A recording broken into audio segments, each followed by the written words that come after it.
बिस्मिल्लाहिर्रहमानिर्रहीम। अस्सलाम वालेकुम वरहमतुल्लाहि वबरकातुहू। महतरम दोस्तों, बहुत सारे आप लोगों के सवालात हैं और उनके जो जवाबात हैं वो भी सिलसिला लगातार जारी व सारी है। आज के सेशन में भी इंशाअल्लाह 8 से 10 सवालात ऐसे होंगे जिनके जवाबात हम देंगे, और बहुत सारे जो सवालात है जो कवर नहीं हो सकते हैं, नेक्स्ट मजलिस में उनके जवाबात देने की कोशिश करेंगे। तो आप खैर अच्छी तरह सुन लें। अगर आपके सवालों के जवाबात मिल चुके हैं तो अल्हम्दुलिल्लाह, अगर नहीं मिले हैं तो इंतज़ार करें, जल्द ही अपलोड किए जाएंगे। तो इब्राहिम हुसैन साहब है, उन्होंने कहा है कि मुझे ये पूछना था कि नमाज के लिए टॉयलेट जाकर वज़ू करना ज़रूरी होता है। अगर हमें इस बात का नॉलेज नहीं था तो हम सिर्फ वज़ू कर लेते हैं, उसके बाद नमाज़ पढ़ते हैं, तो हमारी नमाज सही हो जाएगी या नहीं। तो इब्राहिम भाई, नमाज के लिए बाकायदा इस्तिंजा करना ज़रूरी नहीं होता है। अगर आपको कोई तकाजा नहीं है, आपको पेशावर पखाने की कोई ज़रूरत नहीं है, तो ज़बरदस्ती जानना और इस्तिंजा करना ये समझ में आने वाली बात नहीं। तो ऐसी चीज़ शरीयत में कोई ज़रूरी नहीं है, बस वज़ू कर लेना ज़रूरी है। वज़ू अगर आपका है तो फिर कोई मसला नहीं है, वज़ू अगर नहीं है तो आप वज़ू कर लें और सीधे जा कर के नमाज़ पढ़ लें। इसी तरह आप कहते हैं ये कि एक बार ज़ोहर के लिए जब हम वज़ू कर लेते हैं तो उस वज़ू से असर की नमाज और मगरिब की नमाज़ पढ़ सकते हैं। बिल्कुल पढ़ सकते हैं। अगर आपका वज़ू है, मान लीजिए ज़ोहर के लिए आपने वज़ू बनाया, अभी तक आपका वज़ू फासिद नहीं हुआ, असर के वक्त भी चल जाएगा, मगरिब के लिए भी चल जाएगा, इशा के लिए भी चल जाएगा। एक मरतबा जब आप वज़ू बना लेते हैं तो उसकी वजह से आप चाहे जितने फ़राइज़ है, जितने नवाफिल है, सब के सब पढ़ सकते हैं, जब तक कि आपका वज़ू वो बरकरार है। और आपका वज़ू टूटता कब है तो इसका भी नॉलेज आपको होना ज़रूरी है कि कुल 8 चीज़ें हैं। 8 चीज़ें ऐसी हैं जिनको हम कहते हैं नवाक़िज़ वज़ू, यानी वज़ू को तोड़ने वाली चीज़ें। जब वज़ू को तोड़ने वाली कोई चीज़ पेश आ जाए तो आपका वज़ू टूट जाएगा। मान लीजिए नाक से खून निकल गया है, आपको मुँह भर के उल्टी हो गई है, आप सो गए हैं, या ये कि पेशाब पाखाने के रास्ते से कोई चीज़ खारिज हो गई है, ये जो वज़ू को तोड़ने वाली 8 चीज़ें होती हैं, जब तक उन 8 चीज़ों में से कोई एक चीज़ पेश ना आए तब तक आपका वज़ू बरकरार रहेगा। आगे एक साहब हैं, देखिए आप लोग अपने नाम लिखते ही नहीं है, समझ में नहीं आता है कि कौन पूछने वाले हैं। खैर जो भी आप हैं, तो अच्छा, यहाँ पर मसला ये होता है कि आप कमेंट कर देते हैं और जब हम जवाब देते हैं तो जवाब में आपका नाम आता ही नहीं है, तो आप बार बार कहते हैं कि मुफ्ती साहब हमारे सवालों का इग्नोर कर ले रहे हैं, हमारे जवाब देते नहीं हैं। तो जब आप अपना नाम ही नहीं लिख रहे हैं और आपके नाम न लिखने की वजह से हमने बयान ही नहीं किया जबकि जवाब आ चुका है, तो फिर ये ठीक है, ऐसा नहीं होना चाहिए। कहते ये है कि मुफ्ती साहब बहुत बहुत शुक्रिया, आपने इस बारे में वीडियो बनाया है। मैं इन गंदे कामों में मुब्तला, मेरी उम्र अभी 17 साल है। अच्छा खैर, आपने काफ़ी दिनों पहले सवाल किया था और कहा था कि मुझको गंदे वीडियोस देखने की आदत हो चुकी है, जिसकी वजह से मैं अपनी जवानी को बर्बाद कर रहा हूं। तो इसके बारे में हमने बाकायदा की वीडियो बनाया हुआ है। अल्लाह का शुक्र है कि आपने उसको देख लिया है। फिर भी आप कहते हैं कि आपको गंदे वीडियोस देखने की जो आदत लग चुकी है, जो लत पड़ चुकी है, ये छूटती नहीं है। तो इसके लिए आप ये अपनाएं। आप तो इंटरनेट छोड़ नहीं सकते, आप इंस्टाग्राम छोड़ नहीं सकते, आप यूट्यूब नहीं छोड़ सकते हैं, तो क्या करेंगे। देखिए यहाँ पर करने वाला काम आपका ये है कि आप देखिए, वीडियोस देखिए, लेकिन अपने आप को किसी दूसरे काम में मतलब ये है कि अपने को किसी काम के अंदर मसरूफ़ कर दीजिए, जिसको आप वीडियोस देखकर ही वो पूरा कर सकते हैं। मान लीजिए कोई टेक्निकल काम आप कर रहे हैं या नहीं करते हैं, तो आप कोई टेक्निकल काम करना शुरू कर दें, उसके वीडियोस को सर्च करें। जब आपके सर्च इंजन में आपके कीवर्ड्स आते चले जाएंगे तो वो जो गंदे वीडियोस के जो कीवर्ड होते हैं वो ऑटोमेटिक गायब होते चलेंगे, वो आपके सामने ही नहीं आएंगे। बहुत सारे काम हैं आपको यूट्यूब पर करने के लिए, बहुत सारे काम ऐसे जो दुनिया भर की नॉलेज आपको वहाँ पर मिल जाती है।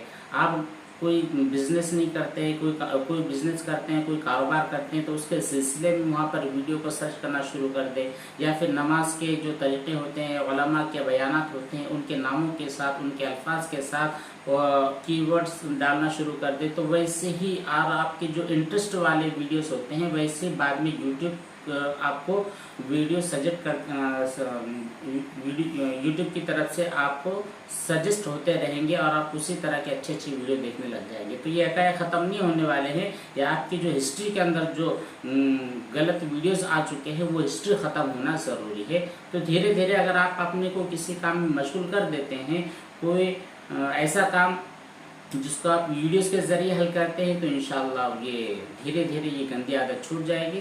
بہت کام ہے کرنے والے، آپ خود دیکھیے، خود تحقیق کیجیے. ٹھیک ہے، آگے فرزانہ بیگم کا سوال ہے. کہتی ہے کہ استنجا میں کتنا پانی سے دھونا چاہیے، کتنا ہونا چاہیے، اس کے بارے میں ہم اور آپ کیا طے کر سکتے ہیں؟ اس ضرورت کے وقت میں جتنا پانی درکار ہو سکے، جتنے پانی سے آپ کی نجاست صاف ہو سکے، بس اتنا پانی یوز کیجیے. یہاں پر 1 لیٹر بھی ہو سکتا ہے، پاؤ لیٹر بھی ہو سکتا ہے، آدھا لیٹر بھی ہو سکتا ہے. یہ ضرورت کے اعتبار سے آپ کو پانی یوز کرنا ہے. اب ایک مرتبہ میں ہی آپ کی نجاست صاف ہو چکی ہے تو بس اتنا پانی. اور کچھ نجاست ایسی ہو سکتی ہے جس کو 3 مرتبہ دھونا پڑ جائے، 3 مرتبہ دھونے کے بعد ہی وہ نجاست ریمو ہو سکتی ہے، تو پھر اس وقت 3 مرتبہ میں جتنا پانی استعمال ہو سکتا ہے اتنا آپ یوز کیجیے. لیکن یہاں پر دیکھیے، ضرورت سے زیادہ بھی نہیں ہونا چاہیے اور ضرورت سے بالکل کم بھی نہیں ہونا چاہیے. عظیم معین کا سلام ہے. وعلیکم السلام. کہتے ہیں کہ مفتی صاحب سوال یہ تھا کہ اگر کوئی بندہ کسی کے لیے یہ لفظ استعمال کرے کہ وہ معصوم ہے. اچھا، معصوم لفظ کسی کے لیے یوز نہیں کہے کہ کسی کے لیے معصوم کا لفظ یوز نہیں کرنا چاہیے کیونکہ یہ شرک ہے. پھر یہ کہہ دیا کہ یہ شرک نہیں ہے، یہ صرف اللہ تعالیٰ کے لیے خاص ہے. دیکھیے عظیم بھائی، معصوم کا جو لفظ ہوتا ہے اس کو استعمال کرنے کی وجہ سے، چاہے آپ نے خود استعمال کیا ہو یا کسی کو منع کیا ہو یا کسی کو پرمیشن دی ہو، تو لفظ معصوم کے بارے میں یہ جو آپ کا کنسیپٹ ہے، اس کی وجہ سے کوئی شرک وغیرہ کا مسئلہ پیش نہیں آتا ہے. ٹھیک ہے، شرک کا مسئلہ بہرحال پیش نہیں آتا ہے. معصوم کا جو معنی ہوتا ہے گناہوں سے پاک، غلطیوں سے پاک. تو گناہوں اور غلطیوں سے پاک صرف 2 ذات ہیں، ایک انبیاء کی ذات اور دوسرے فرشتوں کی ذات.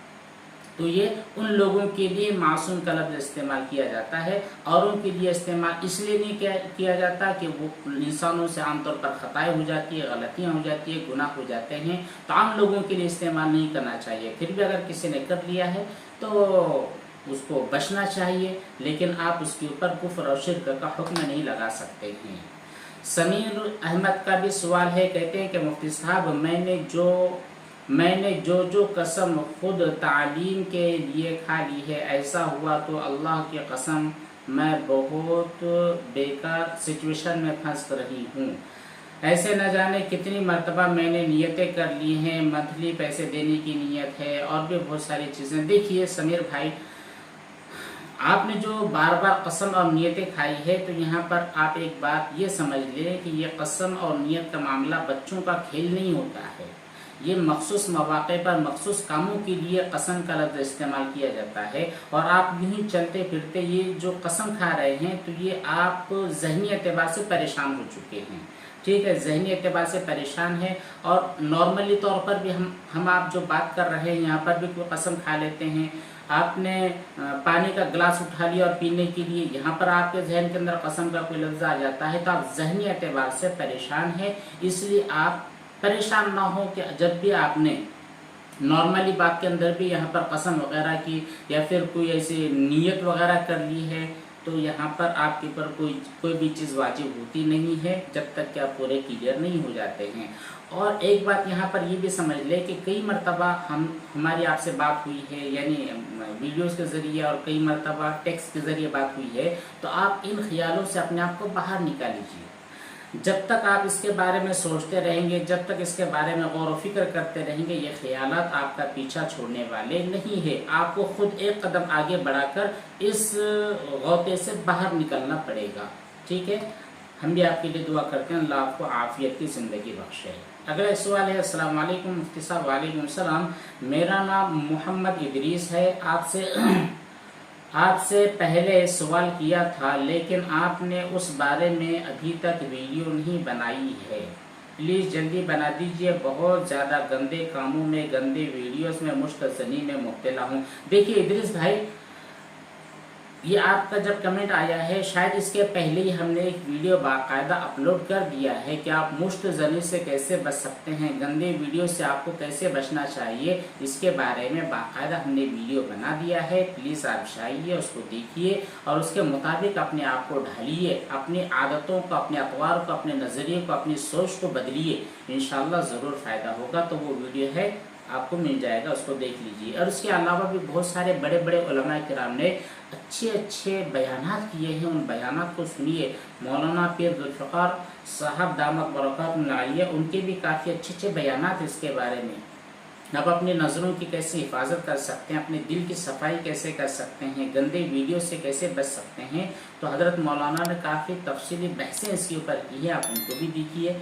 और भी बहुत सारे उलमा किराम ने जो बयानात किए हैं, आप उनको भी अच्छी तरह देख सकते हैं, समझ सकते हैं। और किताबें हैं, उन किताबों को भी आप अपने पढ़ाई के अंदर मुताले में ला सकते हैं। नालेन अहमद का भी सवाल है, सलाम पेश करते हैं। वालेकुम सलाम। कहते हैं कि मुफ्ती साहब, क्या आप OCD पेशेंट को इग्नोर करते जा रहे हैं बिकॉज आप अब उनके आंसर नहीं देते हैं और ना ही उनके लिए कोई स्पेशल एपिसोड बनाते हैं? जी नालन भाई, ऐसी कोई बात नहीं है।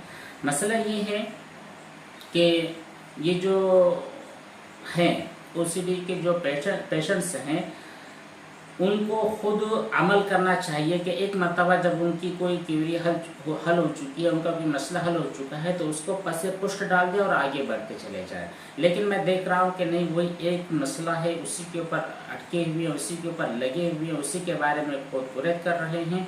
तो उनको थोड़ा सा ये एहसास दिलाना है कि नहीं भाई, जब आपका एक मसला हल हो चुका है तो उस एक मसले को छोड़ दीजिए, अब आगे बढ़िए। मान लीजिए हमारा एक पूरा एक रूम है, इस रूम के बारे में हमें सिर्फ उसकी जो की है या फिर उसका जो लॉक है, की और लॉक के बारे में प्रॉब्लम था। सब बातों में मतलब घर के जितना फर्नीचर है हमारा, सबके बारे में प्रॉब्लम्स थे।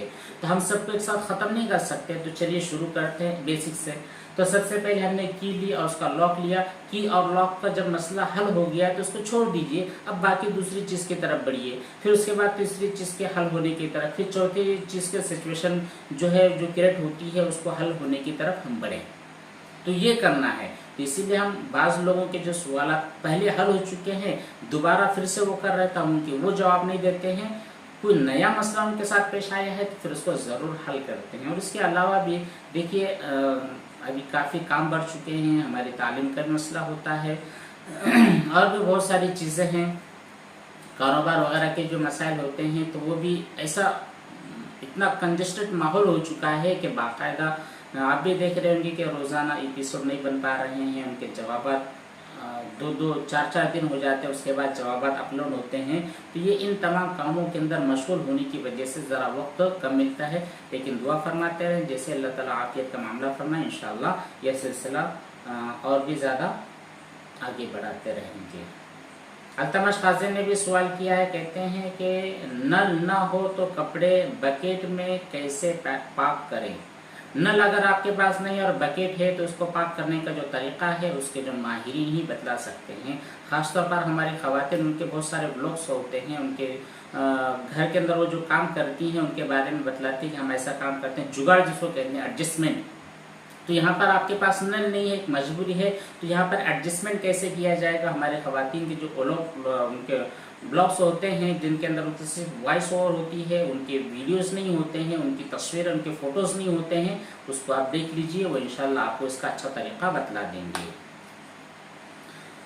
अरबाज खान का भी सवाल है, कहते हैं कि मुफ्ती साहब, कपड़ा अगर नापाकी के पास 5 सेकंड तक रखा हुआ है और उसमें उस नजासत की स्मेल आ रही है, लेकिन जैसे ही हमने वहाँ से उसको हटा दिया है तो अब बाद में उस स्मेल भी ख़त्म हो चुकी है, तो कपड़ा पाक है या नापाक? ऑफकोर्स वो कपड़ा पाक ही है, क्योंकि उस पर न नजासत है, न नजासत की स्मेल है और न ही नजासत का उसके अंदर जो है तो रंग है और न कोई असर नज़र आ रहा है, इसलिए वो पाक ही है।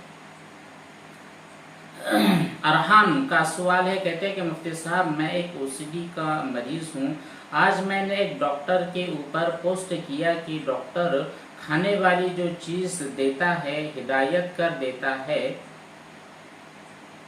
हिदायत देकर लाखों की।